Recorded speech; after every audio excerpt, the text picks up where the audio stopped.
Hello, everybody. Thank you for tuning in to WGIS live on internet. I don't know what platform you're watching this on. Are you watching on Twitch? Are you watching on YouTube? Are you watching on Discord? Or a fourth thing that I haven't heard of? Whatever it is, welcome and strap yourselves in because you're about to watch the improv comedy show of a lifetime. You are watching the fourth and final show of our WGIS Labs performance team. For 6 weeks, this group of improvisers trained in premise-based montage, long-form improv comedy. If you don't know what that means, that's okay. You're going to watch a show where everything's made up. So for 6 weeks, they trained, and then they became a team. And for the last 4 weeks, they have been presenting their new skill to you, the viewing audience. And they are about to bring it for the fourth and final time, at least under the official auspices of the WGIS Labs program. But heck, maybe they'll keep performing. I don't know. You'll have to talk to them. So without any further ado, I'm Jake Regal, by the way. I taught the class. No one cares.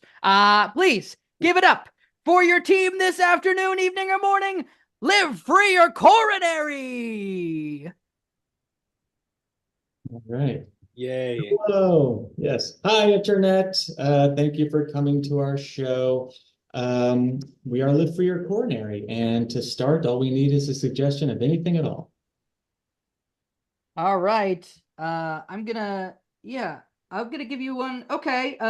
This is from Dick Beck, UCB friend from long ago. That's his real name. Don't make fun love of it. That's not the suggestion. That's his name. His suggestion for you is Red Baron. Red Baron. Red Baron. Red Baron. That always makes me think of Snoopy and Peanuts, and I mean that's my initial go-to.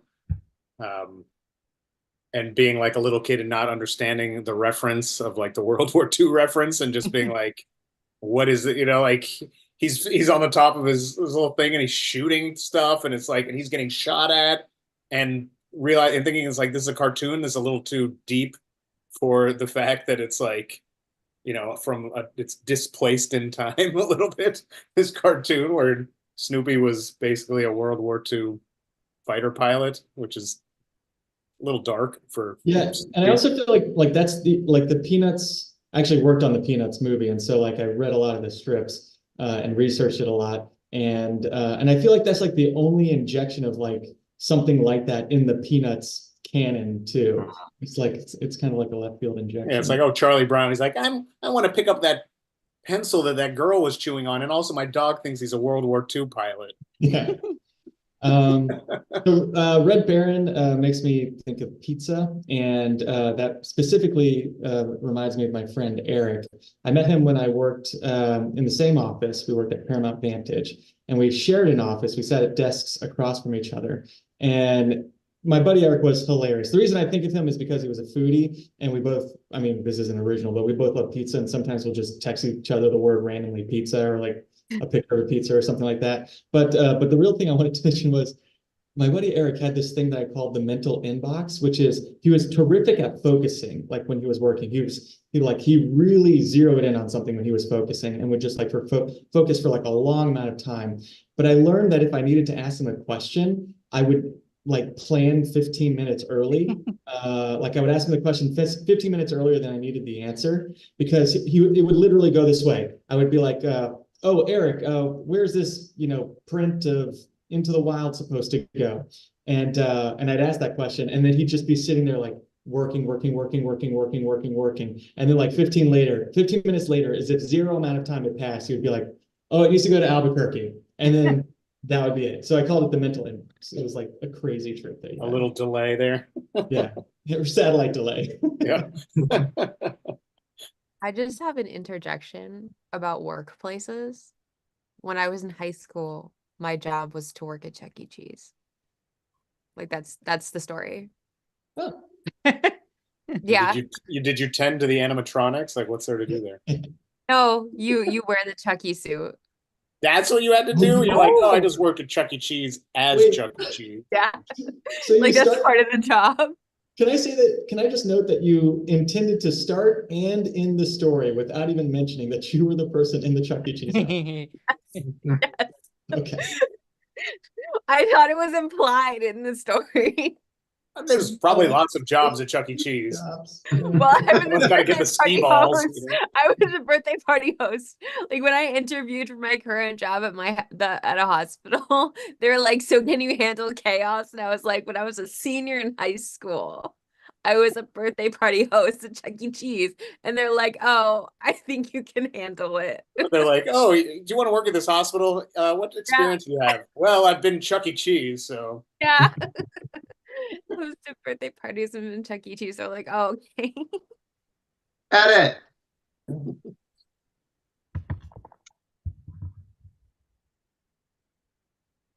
This is my first time bringing my little doggy here to the vet. So he might be a little nervous, but oh, yeah, look at this little guy. Yeah, So look at I that. brought him in because he thinks he's a World War II pilot. he thinks he's a World War II pilot. I mean, is there anything like? Does he have? Should we like fleas or anything like that we can physically? I mean, Hey, you're the expert. He puts up his paws and he shakes them like he's shooting a machine gun. So I'm thinking he thinks he's in World War II. yeah. Okay. So is this just happening constantly, or when is this happening exactly? Yeah, I mean, mostly in the morning when he wakes up, he barks, and he is a schnauzer, so I feel like he kind of has a German accent with his bark. So Oh, which yeah, side do you believe he's fighting for then? I don't want to speak for him. He does have that plus on right under his nose there, so Yeah, he just naturally has a very cute doggy mustache. yeah, I would I call it a don't think little that's doggy really, Hitler mustache. yeah, I don't think that's related. I'm mostly focused on his behavior. That makes me think that he thinks he's a World War II pilot. Yeah, well, I mean, you brought him to the pet psychiatrist, and that was a very good call. But yeah, I think your dog might be fighting for the Germans, actually. Is this going to affect his treatment? It could. I mean, look at him right now. He's got one little paw up in the air. He's saluting me. I think that's normal dog behavior. I think you're looking too far into this. That's normal Nazi dog behavior. I mean, I don't know if ethically I can treat him unless he wants to be treated. I mean, if he is doing this all day and all night, I mean, does he know how the war ended? I haven't shown him Schindler's List just yet. Well, there's not a lot of fighter pilots in that movie. All right. Are you refusing? Are you refusing service to my poor little puppy here? Because I could go to the pet psychiatrist across the street. No. Dr. Sullivan is a quack. You don't want to go to him. We will treat him here, and I brought my cat. Now I hope it's okay, and I hope you're willing to treat her. But she was with the Huns, with Attila, the Hun. You don't mind, right? She thinks she's with the Huns? Well, I mean, that's what she keeps saying. She used to, fight with the Huns, and Attila was a good friend of hers. But I hear you're cool with whatever. You're dealing with World War II things, I hear. Yeah, I mean, well, Attila the Hun was a little bit before World War II. That's what I'm saying. Yeah. No, we treat all sorts of historical fabrications of pets here. I don't know what you mean by fabric. Also, you're kind of butting into my appointment, miss. That's my point. Is I came earlier. See, the Hun came before the World War whatever things. See, so I should go first. What number do you have? Hun, about 1090. 1090. What number do you have, sir? 1091. See, okay, so she There you is go. before you. Okay, okay, fine. I'll take my dog across the street. No, don't. Okay, fine. Yeah. Oh, edit.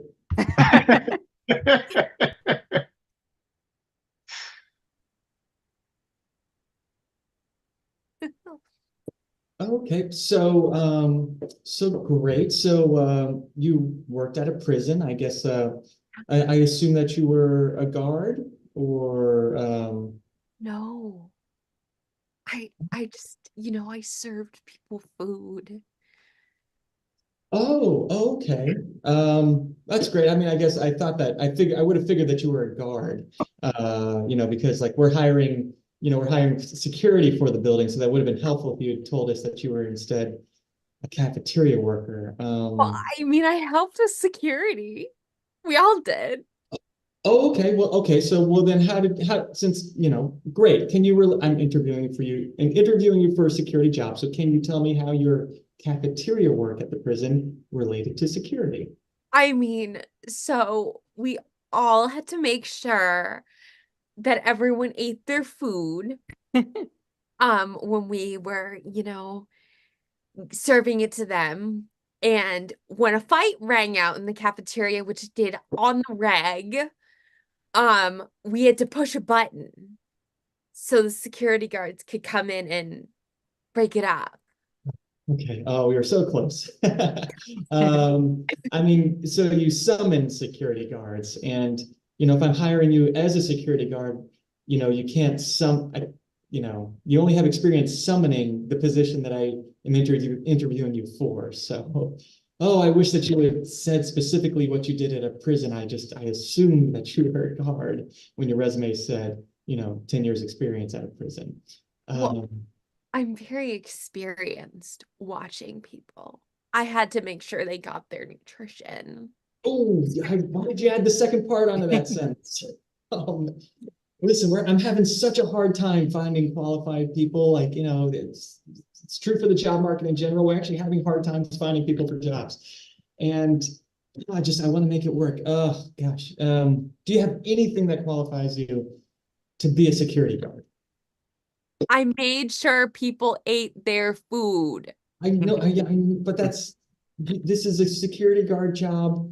When they didn't, I asked them nicely if they wanted to. Yeah, wow, that's like security guards are supposed to get tough when things don't go their way. I showed them my muscles. I showed them the muscle sandwich. Is that a phrase? Is Knuckle sandwich. Yeah. Edit.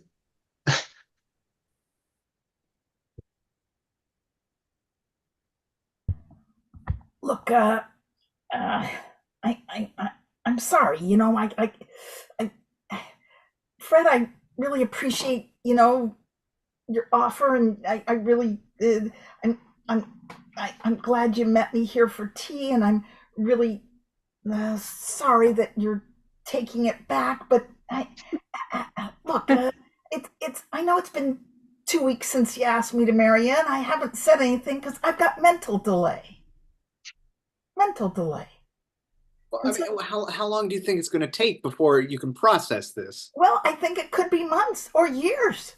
I mean, this is a big thing, and it just takes me a while, and I'm busy here coding, and so there's other priorities. I know, but I mean, it took you months for you to even accept one date from me. I know. I had to, think about it, write you back. I was in the middle of, really good, integrating a library in C++. It was fabulous. And I was just like into it. And then I got your message and I'm like, yeah. I mean, when you finally said yes, it was like, yes. Sure. I get clear answers. It just takes a few weeks or months. This could take a very long time, and I'm sorry, but I've got mental delay. It took so many months for you to even introduce me to your family. Oh, yeah. Cut to 10 years later with Michael. Dad, I know you Yes. asked me to clean my room, I've been asking you, yes. but I have mental delay. Mental delay. That's what have you been doing? Been on my phone. Been on your phone. I asked you 3 months ago to clean a room. Yeah, this is a pretty severe delay, it looks like, Dad. Yeah. I think I got it from Mom. Yeah, you definitely got it from Probably for genetic. sure. Yeah. I got Daniel. Well, I'm sorry to report this, but you have cancer. I should have told you 5 years ago, but I have mental delay. I came in years ago asking for health news. And you know what? You're doing pretty great on your own. So, I'm sorry for my mental delay. And let's get to work. Well, how long do you think I have, doctor? Well, at the time you would have had 5 years and 2 months. So I guess that makes it about 2 months. 2 months? But I've been waiting for this appointment for 2 months.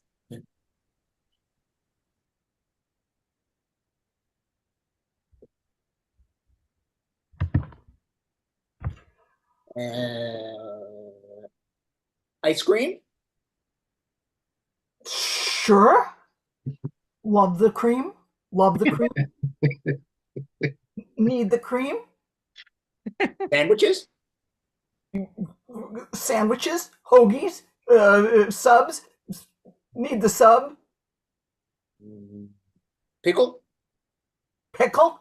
Gotta have the pick. Yeah. Sodas? Yep. Need the so. Need the duh. 5 o'clock?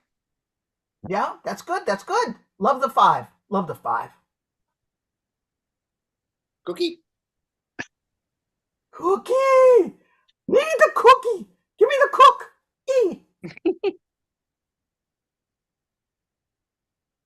Pizza? Pete's. Bark it over. Excuse me, ma'am. I just want to know, what kind of function are you ordering that much food for? Me? For me? What? That's a very large amount of food. Well, we're foodies. We're foodies. We like food. You like food. We love the foo. We love the foo. Oh, I got Michael and Jude. Kathryn, you're a really good server. You come here on time. You work a little bit late, but no matter how weird the customers are, don't start to question them about it. Listen, I know some real wackos coming here, but just serve them. Just treat them normally. Don't call them out. We've gotten complaints. That's all. we're not a Michelin star restaurant, Bob. I know you give that excuse all the time, but we're still an establishment of any sort, and we have to be decent. And I get a few complaints. Some of these weird people, they still know how to use a suggestion box. You realize you have 3 employees. I get they have the suggestion box. I get it. Well, okay, but I'm pretty sure of the 3 employees, you're the only one who walks up and just starts pretty much saying, "Hi, why are you weird?" They are weird. Well, I know that, but don't say it. Just serve. They're only going to be there for like 20 minutes, 30 minutes at most. They'll be gone from your life, pretty quickly. The last ones I didn't say it to kept coming back, and they would stay here for an hour and a half.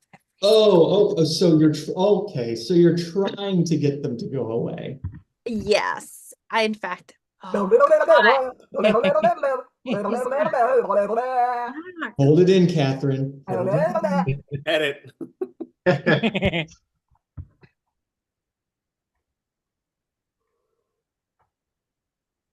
Yeah, so sometimes for fun after the park closes, I like to reprogram the Country Bear Jamboree Bears to reenact historical items and scenes.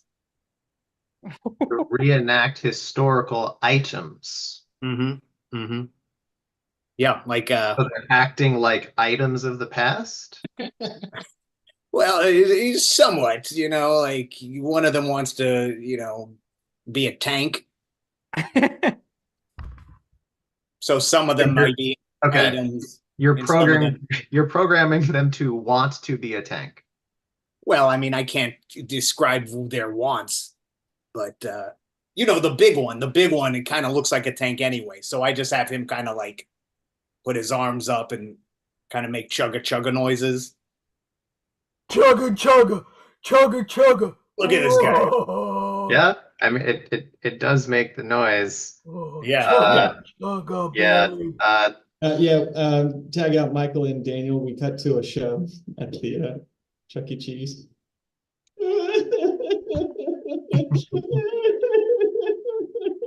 Chugga chugga. This is my birthday. Chugga. Son, Yeah, son, it's okay. It's not real. it's still scary. It's Son. potentially a cancer. Son, it's okay. Chugga chugga chugga chugga. I'm the Holy Grail, Son, an item of the past. son, they're not real. Are they doing Raiders of the Lost Ark? They are, honey. Just like you requested. I'm a whip. You requested this, honey. Well, Don't worry. I do like Indiana Jones, but the tank is still scary. I know, honey. It's supposed to be a tank saying chugga chugga and spasming on stage. It is a little bit scary. I know. Kid. He just called me a kid. A tank called me kid. Honey, you got this. I'm gonna go talk to the other adults. Just enjoy your party. Yeah, kid. Whoosh. It's You your can't find me. birthday. Edit.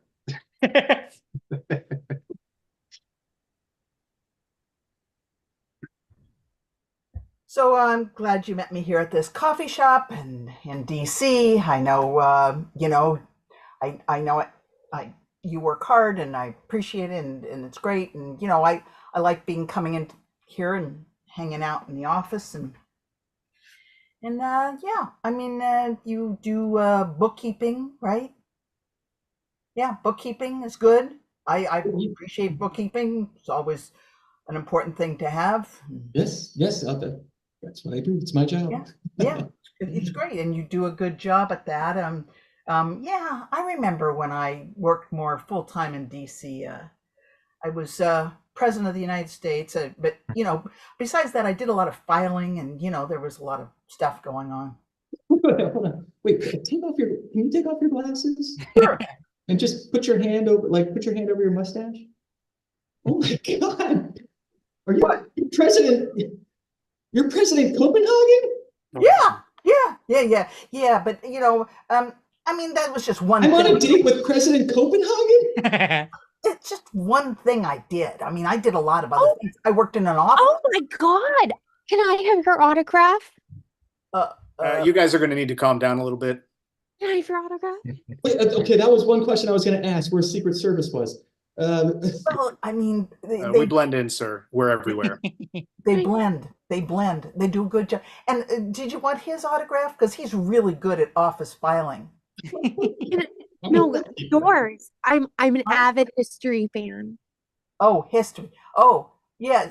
Well, sure, but I mean, it was just a job I did on the side. I was president, but You had What? so many policy filings that you're my hero.